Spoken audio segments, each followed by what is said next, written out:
नववर्ष 2083 को सम्पूर्णमा हार्दिक मङ्गलमय शुभकामना व्यक्त गर्न चाहन्छु। म साधक निश्चल।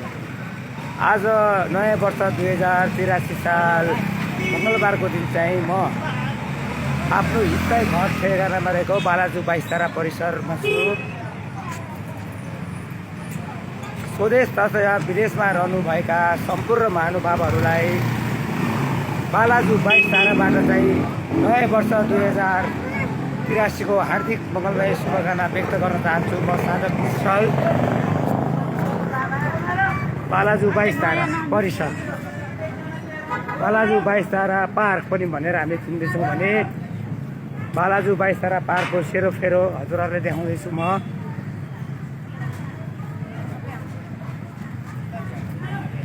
यो बालाजु 22 तारा पार्क चाहिँ हामी सानै बेरदेखि खेल्ने टुल्ने स्थान हो र यहाँ स्विमिङ पुल पनि रहेको र हामी सानो बेलादेखि बचपनमा चाहिँ हामीले यही 22 तारा पार्कमा खेली हुर्केका हौँ। मेरो स्थानीय घर ठेगानामा परे यो बालाजु 22 तारा पार्कको सेरोफेरो हजुरहरूलाई अवलोकन गराउँदैछु भने यहाँ भानुभक्त आचार्यज्यूको पनि हामीले शालिग देखेका छौँ।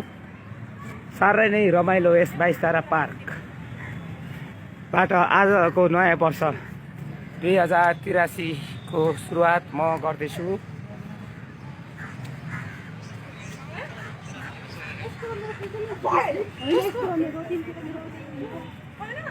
बालाजु 22 तारा पार्क साह्रै नै रमाइलो स्थान रहेको यस 22 तारा पार्कको अग्रभागको दृश्यहरू मात्र मैले अहिले खिचेर हजुरहरूलाई पस्कने जमर्को गरेको छु भने यहाँ बाल नीलकण्ठ हुनुहुन्छ, शीतला माईदेवी मन्दिर हुनुहुन्छ भने यहाँ विभिन्न रत्नचोडेश्वर महादेव मन्दिरको छन् भने यहाँ सम्पूर्णलाई म यहाँको सेरोफेरो पनि देखाउँदैछु।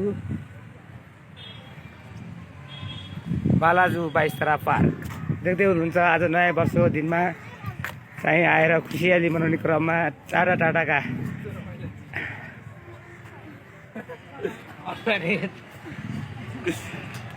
22 तारा पार्कको सेरोफेरो। यहाँबाट गएमा चाहिँ हामी स्विमिङ पुल पुग्दछौँ। यहाँको सेरोफेरो पनि म देखाउनेछु। 10 मिनटको भिडियोमा जति कैद गर्न सक्छ यो 22 तारा पार्कको त्यति नै म चाहिँ तपाईँहरूलाई देखाउँदैछु। हामीले बच्चा बेलामा पौडी खेल्ने पोखरीहरू नै हुन्। यहाँ पनि पौडी खेल्थ्यौँ हामी भने स्विमिङ पुल छ यहाँ यही 22 तारा पार्कभित्र। त्यस स्विमिङ पुलमा पनि हामी पौडी खेल्थ्यौँ। हामीले बालापन चाहिँ यही 22 तारामा खेलेर हुर्केर बितायौँ।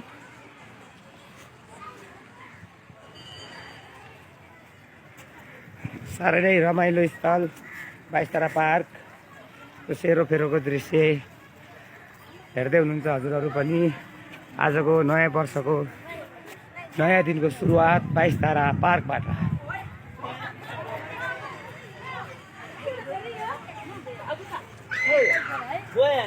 सबै आफै रमाइलो गर्दै नयाँ वर्ष मनाइरहनु भएका छन्। यहाँ 22 तारा भनेर चाहिँ हामीले चिनिने स्थान चाहिँ यहाँ छ। 22 तारा बालाजु 22 ताराको नामले परिचित यस 22 तारा पार्कको विशेष आकर्षण चाहिँ 22 तारा भनेर 22 वटा धारा रहेको स्थानमा अब हामी जाँदैछौँ। देख्दै हुनुहुन्छ हजुरहरूले पनि 22 तारा भनेर 22 तारा यही धाराहरूलाई 22 तारा भनेर भनिन्छ है। हेर्नुहोस् 22 तारा नामले उपनाम यस 22 तारा पार्कको 22 वटा धाराहरू हजुरहरूलाई देखाउँदैछु म। 22 वटा धारा 22 वटा धारा यहाँ रहेका छन्। 22 वटा धारा यसै कारणले यहाँ 22 धारा नाम दिएको हो।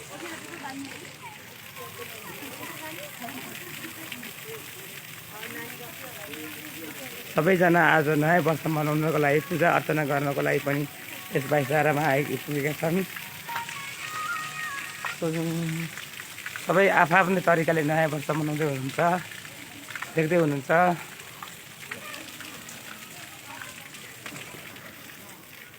बाइस तारामा पूजा अर्चना पनि गर्दै हुनुहुन्छ कोही भक्तजनहरू। तै शुक्ल पूर्णिमाको दिन चाहिँ यहाँ 22 तारा मेला लाग्दछ र यहाँ ठुलो पूजाआजा हुन्छ भने अब यता बाँकी भएको सेरोफेरोमा पनि म यो देखिरहेका रुख चाहिँ हाम्रो यो रुद्राक्षीको वृक्ष हो अनि 22वटा धारा भएको कारणले 22 धारा नाम दिएको थियो भने अब हामी जाँदैछौँ यहाँ महेन्द्र राजा र महारानी रत्नराज्य लक्ष्मी शाहको शालिग भएको स्थानमा।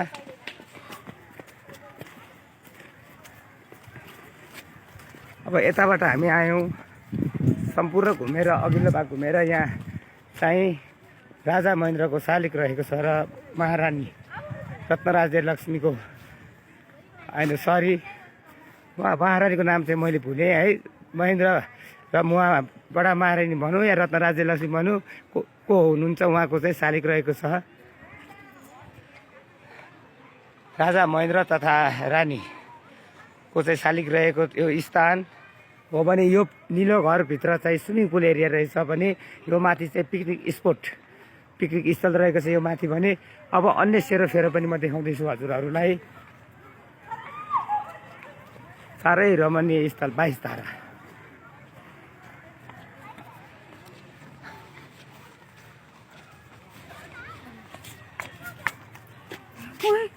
यहाँ यसो 22 धाराको क्यामेरा कैद गर्दै हिँडेको नानु ह्याप्पी न्यु इयर।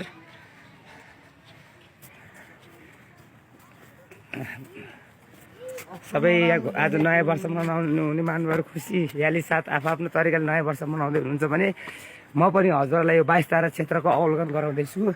यहाँबाट माथि चाहिँ पिकनिक स्पोट रहेको छ भने यसकै माथिको कम्पाउन्ड पारी चाहिँ मेरो घर रहेको छ। हामी यहीँकै स्थानीय बासिन्दा हौँ। यही स्थलबाट पहिले चाहिँ हामी यहीँबाट ओहोरदोहोर गर्ने र आउने जाने हाम्रो बाटो नै यही थियो। अहिले पर्खाललाई चाहिँ मजबुत बनाएको छ भने त्यहाँ एउटा गेट राखिएको छ। त्यो गेट चाहिँ बिहान बेलुका खुल्छ र त्यहीँबाट आवत जावत गर्छौँ हामी भने सानो बालपना यहाँ पिङ खेल्थ्यौँ हामी। पिङ खेल्ने हाम्रो यो सिग्री हो। बालपन हामीले यही बितायौँ।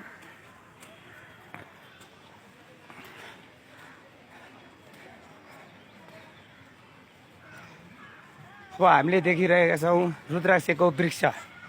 यो चाहिँ रुद्राक्षको वृक्ष हो। यहाँ चाहिँ रुद्राक्षहरू चाहिँ आफ्नो समयअनुसार चाहिँ सधैँ फलिरहेको हामीले भेट्छौँ भने अब 22 धारा मन्दिर परिसर हो अब करिब पार्क एरिया सकिन लागेको छ।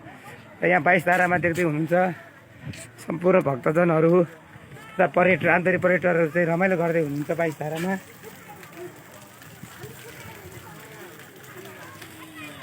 बाइस धाराको रमणीय स्थल रमणीय पार्कबाट चाहिँ आजको यो कार्यक्रम प्रस्तुत गर्न पाउँदा साह्रै नै खुसी छु म साधक निश्चल पनि।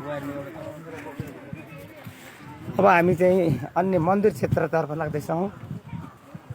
यहाँ देखिरहेका छौँ जलभैरवी मन्दिर चाहिँ यहाँ हुनुहुन्छ भने जलभैरवी मन्दिर स्थान चाहिँ यहाँ छ।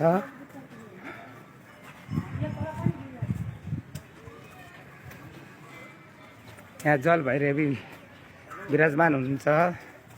जय मा जलभैरवी। यहाँ चाहिँ जलभैरवी माको विराज हुनुहुन्छ। यहाँ पूजा भइरहेको छन् भने माता जलभैरवीलाई जल चढाएर मैले आशीर्वाद राखेँ जलभैरवी सबैको कल्याण गर्नु कृपा गर्नु भन्दै।